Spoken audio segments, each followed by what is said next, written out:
Oke, silakan Pak. Ditampilkan dulu modul ajarnya. Ini Pak.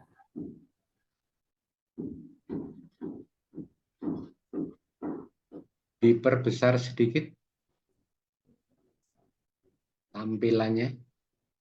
Ya, oke. Ya Pak.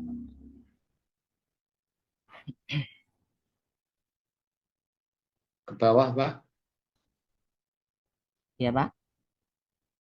Diturunkan ke bawah. Turun ke bawah. Oke, ya sudah. Coba Bapak jelaskan ya.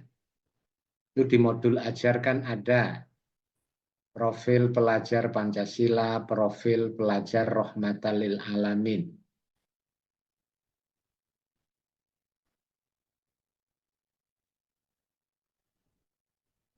Apa maksud dari profil pelajar Pancasila dan profil pelajar Rahmatan lil Alamin itu apa? Jadi Assalamualaikum warahmatullahi wabarakatuh. Waalaikumsalam warahmatullahi wabarakatuh. Jadi yang pertama maksud daripada profil pelajar Pancasila di dalam modul ini, yaitunya dengan adanya profil pelajar Pancasila. Jadi yang ingin dicapai peserta didik mampu untuk menunjukkan sikap religius, Pak, dalam kehidupan sehari-hari. Kan bukan hanya religius ya, ada banyak ya. Iya, Pak. Apa kaitan antara profil pelajar Pancasila dan profil pelajar Rahmatan lil Alamin? Bukan hanya religius, bukan hanya minat, tapi sosok peserta didik yang dalam kesehariannya itu bisa menunjukkan sikap sebagaimana ada di dalam nilai-nilai Pancasila, kan gitu ya. Iya, Pak. Demikian juga nilai-nilai yang ada dalam ajaran Islam sebagai rahmatan lil alamin. Kalau rahmatan lil alamin itu artinya apa, Pak? Rahmat bagi sekalian alam, Pak. Maksudnya bisa dijelaskan?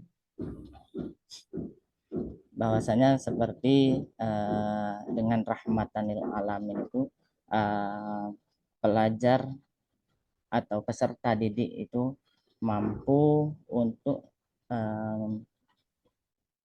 mengembangkan daripada apa yang di dalam dirinya, termasuk dalam ibadah, berinteraksi sosial, ya Pak.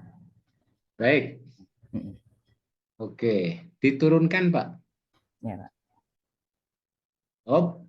Model pembelajaran problem based learning ya. Ya Pak. Bisa dijelaskan apa yang dimaksud dengan model pembelajaran problem based learning dan tahapan-tahapan pembelajarannya seperti apa? Baik, Pak. Jadi problem based learning itu adalah suatu model yang dipakai dalam suatu pembelajaran, yaitu suatu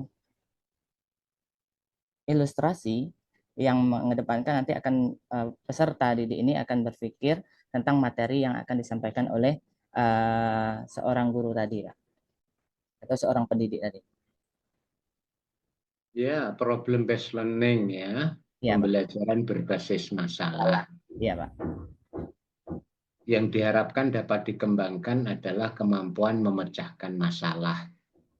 Dalam proses memecahkan masalah itu, peserta didik dibimbing untuk melakukan identifikasi, evaluasi, berpikir kritis, kemudian menarik kesimpulan terhadap pemecahan masalah yang dikemukakan guru. Jadi guru harus mengemukakan masalah konkret yang ada relevansinya dengan materi yang dipelajari pada saat itu. Siswa bisa diberikan bahan atau sumber yang relevan supaya mereka bisa menemukan cara memecahkan masalah. Ya Pak, siap Pak. Oke. Ada lagi PJBL. Kalau yang PJBL, apa yang Bapak ketahui? Kalau PJBL itu Pak, project Project ya. based learning. Nah, kalau project based learning Ya. apa Kalau maksudnya? inti daripada project based learning itu nantinya seorang anak atau seorang peserta didik itu mampu menerapkan atau mampu menciptakan suatu produk tuh Pak. Contohnya di dalam suatu materi, contoh tentang sholat jenazah ini Pak. Ya. Jadi dalam materi sholat jenazah tersebut nantinya peserta didik mampu uh, peserta didik tersebut mampu untuk menjelaskan sekaligus mempraktekkan secara langsung. Namun sebagai proyeknya adalah peserta didik tadi disuruh untuk melakukan sebuah video. Jadi dari video praktek tersebut lah Pak, itu yang menjadikan proyek daripada peserta learning ini Pak. Siapa yang membuat video itu siapa Pak? Yang membuat video langsung anak Pak, langsung Hmm. anak. Ya, Bisa ya? iya Pak. Ya. Bisa ya, dalam sekali pembelajaran itu bisa ya? Oh tidak Pak, di dalam sekali pembelajaran tentunya tidak Pak. Nanti dalam hal itu tentunya perlu bimbingan guru Pak. Tidak langsung sekali langsung siap ya, itu Pak. Oke, ya. Ada project. Ada lagi TPACK. Kalau TPACK? Kalau TPACK itu teknological, pedagogical, And konten content dan knowledge. iya Pak, content knowledge Pak. Nah, itu maksudnya apa itu Pak? Itu maksudnya mengintegrasikan Pak, mengintegrasikan di dalam suatu modul itu, dalam suatu pembelajaran itu mengintegrasikan. Kita kan sekarang kan berada pada abad 21 ya Pak ya. Yaitu lebih menekankan bagaimana teknologi yang kita pakai di dalamnya itu Pak, mengintegrasikan dengan teknologi itu Pak. Oke. Ya. Nah, tadi Pak Joni menyebut abad 21.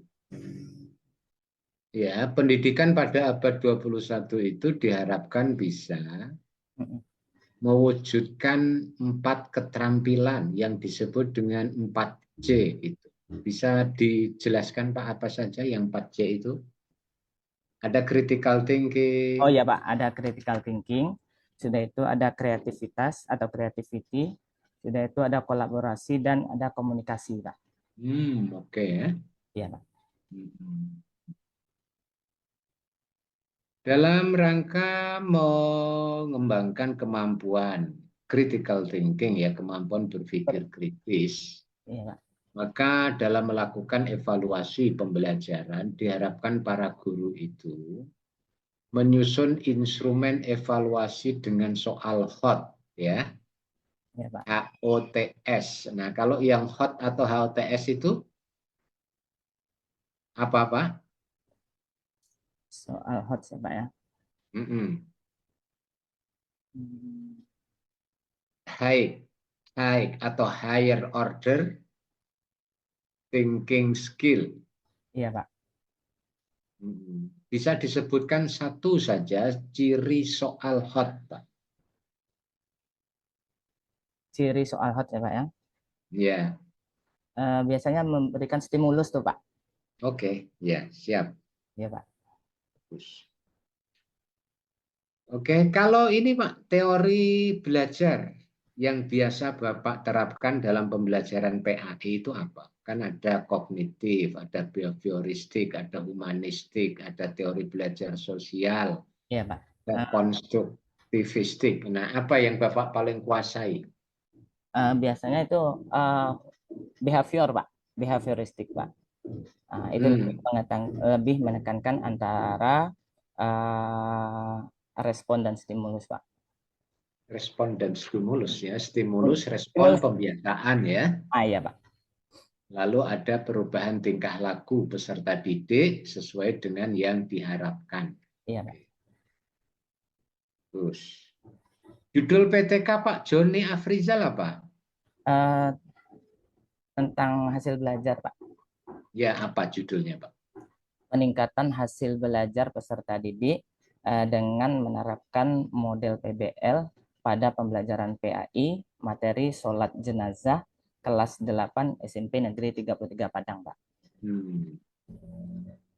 Ada 4 tahap pokok ya dari PTK itu. Bisa disebutkan, Pak? Ada perencanaan tindakan, terus apa lagi? Ada pelaksanaan tindakan ya. Ya, Pak. Terus yang ketiga, ada observasi. Iya, Pak. Ada observasi. Terus Instrumen, ada Pak. refleksi. Ya, refleksi, Pak. Sudah itu Diingat itu, Pak ya, perencanaan, pelaksanaan, observasi, dan refleksi. refleksi. Iya, Pak. Oke, ya, ya.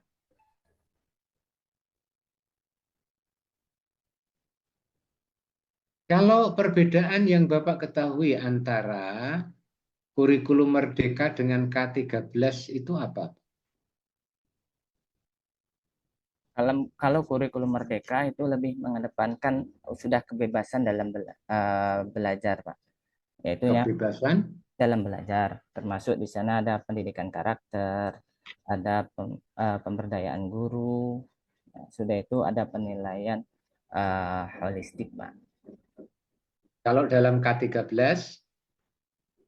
Kalau dalam K13 itu kan Apa? Kalau K13 apa, Pak? Kok nggak kedengaran suaranya ya? iya, Pak. Ya, antara lain kalau kurikulum Merdeka itu ada proyek-proyek ya, Oh iya, Pak, ada proyeknya, yang, Pak. ya yang harus dilaksanakan, Kalau dirancang, dilaksanakan oleh guru dan peserta didik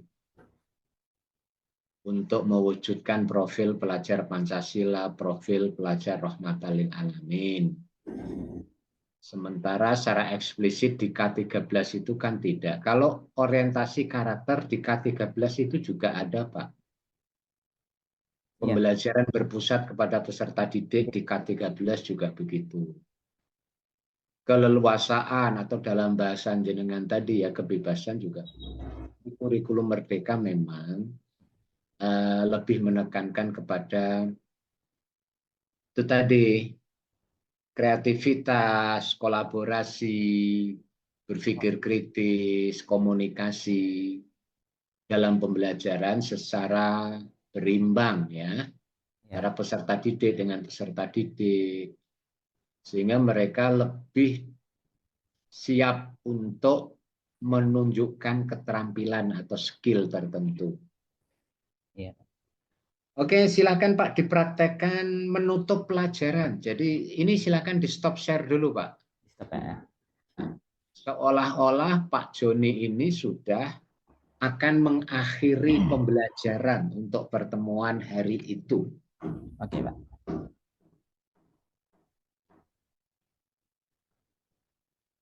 Baik, anak-anak Bapak semuanya, pada kesempatan kali ini mungkin sebelum kita tutup pembelajaran kita pada hari ini, Bapak memberikan link quizzes ya, Nak ya. Link quizzes, nanti Ananda isi semuanya link quizzes ini. Setelah diisi, boleh Ananda kerjakan nanti di rumah ya Ananda ya. Jadi Ananda semuanya, sebelum Bapak tutup materi kita pada kesempatan kali ini, akan Bapak simpulkan terkait tentang iman kepada kitab-kitab Allah Subhanahu wa Ta'ala. Bahwasanya kita harus yakin dan percaya bahwasanya Allah telah menurunkan kitab-kitab untuk para rasul dan nabinya. Dan macam-macam kitab, tadi sudah Bapak sebutkan juga, ada kitab Injil, Zabur, dan Al-Quran. Itu semua diturunkan kepada para rasul dan nabinya yang keempat. Contohnya seperti kitab Injil kepada Nabi Isa, kitab Taurat kepada Nabi Musa, dan kitab Zabur kepada Nabi Daud dan Al-Quran kepada Nabi Muhammad Sallallahu Alaihi Wasallam. Baik Ananda semuanya, jadi untuk minggu depan yang akan kita bahas yaitu terkait tentang suhuf, mulai dari pengertian suhuf, ada berapa suhuf, siapa saja Nabi yang menerima suhuf. Baik Ananda semuanya, mungkin hanya itu yang dapat Bapak sampaikan pada kesempatan kali ini. Lebih terkurangnya mohon maaf. Bapak sudah dengan wabillahi taufiq wal hidayah. Wassalamualaikum warahmatullahi wabarakatuh. Ya, jadi yang disarankan itu kan menyimpulkan pembelajaran bersama dengan siswa, ya. Iya, Pak. Kemudian ada refleksi, ada post-test. Iya, Pak. Kegiatan standar, Pak. Ya, Oke, kalau hafalan Quran, Pak, dari Ad-Duha sampai At-Takasur, apa yang Bapak akan sampaikan, akan tunjukkan hafalannya? Boleh, Pak.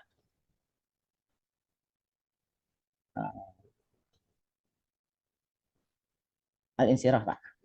Boleh. A'udzu billahi minasyaitonir rajim. Bismillahirrahmanirrahim. Alam nashrah laka sadrak wa wada'na anka wizrak alladhi anqadha zahrak wa rafa'na laka zikrak fa inna ma'al usri yusra inna ma'al usri yusra fa iza faragta fansab wa ila rabbika farghab. Shadaqallahul azim. Oke, menulis Pak, menulis ayat.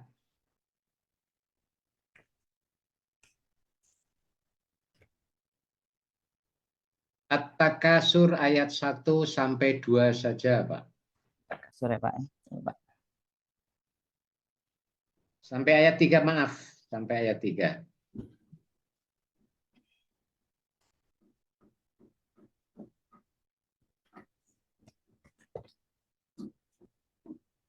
Langsung saja, Pak. Jangan meniru mushaf. Iya, Pak.